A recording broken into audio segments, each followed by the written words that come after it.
মগজ ভুনা পছন্দ না এমন কোনো মানুষ খুঁজে পাওয়া যাবে না, সেটা খাসির কিংবা গরুর মগজ হোক। আসসালামু আলাইকুম এভরিওয়ান। কিচেন বাই আজমাইন্স মমের আজকের রেসিপিতে আমি আপনাদেরকে দেখাবো কিভাবে খাসির মগজ ভুনা করতে হয়। প্রথমে আমি আজকে নিয়েছি 2টি খাসির মাংসের মগজ। নর্মালি খাসির মগজে এরকম রক্ত জমে জমে থাকে, সুতরাং এগুলো যতটা সম্ভব পারা যায় সুন্দর করে পরিষ্কার করে ধুয়ে নিতে হবে। আমি সুন্দর করে ধুয়ে নিয়েছি। এবার চুলায় একটি প্যান বসিয়ে তাতে দিয়ে দিতে হবে অল্প একটু তেল, 2 থেকে 3 টেবিল চামচ পরিমাণ তেল। এরপর আমি দিয়ে দিচ্ছি পেঁয়াজ কুচি, হাফ কাপের মতো। পেঁয়াজ কুচিটা সুন্দর করে ভাজা হয়ে গেলে এতে দিয়ে দিতে হবে 1 চামচ পরিমাণ আদা আর 1 চামচ পরিমাণ রসুনের বাটা। মশলাটা খুব ভালো করে কষিয়ে নিয়ে ভাজা ভাজা করে নিয়ে দিয়ে দিতে হবে হাফ কাপ পরিমাণ পানি। এরপর এতে একে একে যোগ করতে হবে হাফ চামচ পরিমাণ গরম মশলা গুঁড়ো, হাফ চামচ পরিমাণ ধনিয়া গুঁড়ো, হাফ চামচ পরিমাণ হলুদের গুঁড়ো এবং হাফ চামচ পরিমাণ মরিচের গুঁড়ো।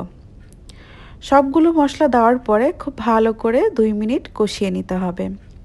কষানো হয়ে গেলে ধুয়ে রাখা মগজটা মশলার সাথে অ্যাড করে এরকম নেড়ে নেড়ে ভেঙে ভেঙে মগজটাকে মিশিয়ে নিতে হবে, নইলে মগজটা একদম জমে জমে জমাট বেঁধে থাকবে।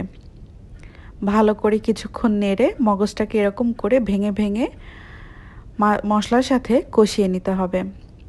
এরপর হাফ কাপ পরিমাণ পানি এতে দিয়ে দিতে হবে, খুবই অল্প পরিমাণ। আর রান্নাটা সব সময় করার সময় মিডিয়াম আঁচে করতে হবে যাতে পুড়ে না যায়। নেড়ে নিয়ে অলমোস্ট 5 মিনিট একটু রান্না করতে হবে। তারপর আমি এখানে কাঁচামরিচের ফালি যোগ করেছি, আপনারা আস্ত কাঁচামরিচ ইউজ করতে পারেন। রান্নাটা অলমোস্ট হয়ে এসেছে। রান্নাটা হয়ে আসলে এরপর হাফ চামচ জিরে গুঁড়ো এটাতে দিয়ে দিতে হবে। ব্যাস, অলমোস্ট রান্নাটা তৈরি হয়ে গেল। এবার নামিয়ে গরম গরম পরিবেশন করতে হবে।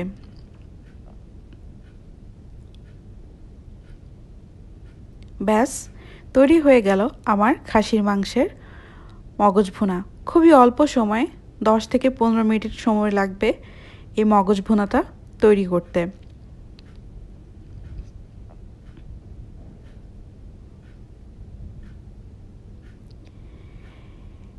এই মগজ ভুনাটা অত্যন্ত সুস্বাদু এবং অত্যন্ত মজাদার।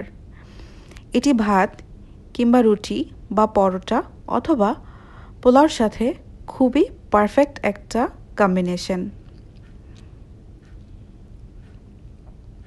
আই হোপ আমার ভিডিওটি আপনাদের ভালো লেগেছে। আজকে এ পর্যন্তই। নেক্সট টাইম নতুন কোনো ভিডিও নিয়ে আমি আপনাদের সামনে আবার হাজির হব। টিল দেন, আল্লাহ হাফেজ।